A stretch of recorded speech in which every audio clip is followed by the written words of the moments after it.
So let's start the problem.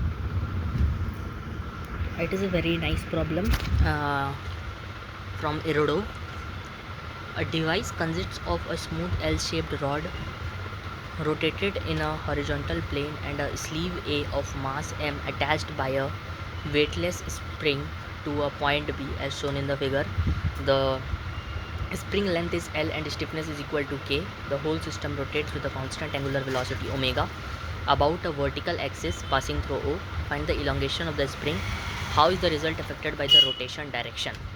अच्छा समझिएगा बात को ध्यान से. रोटेशन डायरेक्शन से पूछा गया है कि इलोंगेशन कैसे डिपेंड करेगा और वो इलोंगेशन हम लोग फाइंड भी करना है. एक बात को ध्यान से समझिएगा कि इलोंगेशन L प्लस इस स्प्रिंग की लेंथ अगर L है तो वो बढ़ करके कुछ L प्लस डेल्टा L हो गया होगा. ये बात हम लोग को समझ में आ रहा है. तो अलॉन्ग रेडियस वेक्टर आप इसको समझिएगा. एक अगर हम इसी के फ्रेम में चले जाते हैं तो along the radius vector we will have the force m omega square r जो कि बाहर की तरफ लग रहा होगा सेंट्रीफ्यूगल फोर्स. ठीक है. और अगर हम देखें इस पर नॉर्मल फोर्स भी लग रहा होगा, बीड पे नॉर्मल लग रहा होगा रॉड के द्वारा, जिसका एक कंपोनेंट अलॉन्ग द स्ट्रिंग आएगा और एक perpendicular to the along radius vector आएगा और एक perpendicular to the radius vector यानी कि टेंजेंशियल आएगा. ठीक है. तो जो अलॉन्ग वाला आ रहा है टू रेडियस वो है n साइन थीटा और जो टेंजेंशियल आ रहा है वो है n कॉस थीटा. उसी तरह स्प्रिंग फोर्स के भी दो कंपोनेंट्स आएंगे, एक अलॉन्ग द रेडियस एंड एक परपेंडिकुलर टू द रेडियस यानी कि टेंजेंशियल.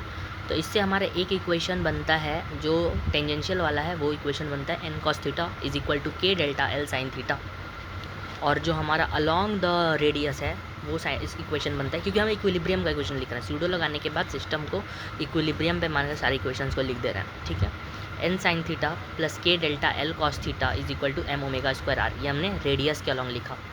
अब यहाँ से नॉर्मल को जब हम लोग एलिमिनेट करते हैं तो इक्वेशन बन जाता है k delta l sine square theta plus k delta l cos square theta plus m omega square l cos theta r cos theta sorry.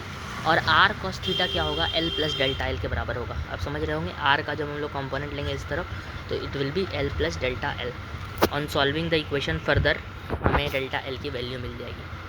अब यहाँ पे समझिएगा कि हमें पूछ रहा है कि अगर रोटेशन का सेंस को बदल दिया जाए तो what will be the effect on delta l. तो डेल्टा l पे कोई भी इम्पैक्ट नहीं पड़ेगा, समझिएगा बात को, क्योंकि इसमें ओमेगा स्क्वायर का टर्म आ रहा है. अगर ओमेगा वाला टर्म आ रहा होता तो ओमेगा का डायरेक्शन डेल्टा l को इम्पेक्ट कर रहा होता. लेकिन ओमेगा स्क्वायर वाला जो टर्म है it will not never have any impact. और ऐसे भी आप समझ सकते हो कि अगर ये इधर से घूम भी रहा होता तो कोई भी फ़र्क नहीं पड़ता. कंपोनेंट्स वगैरह जो हैं नॉर्मल के इक्वेशंस वगैरह है वो बिल्कुल सिमिलर टाइप के बनते. ठीक है. तो इससे हम लोग को समझ में आ सकता है कि delta L will be same in that case also. So this was the solution of the problem. See the detailed solution and analyze the problem. Thank you for joining the session.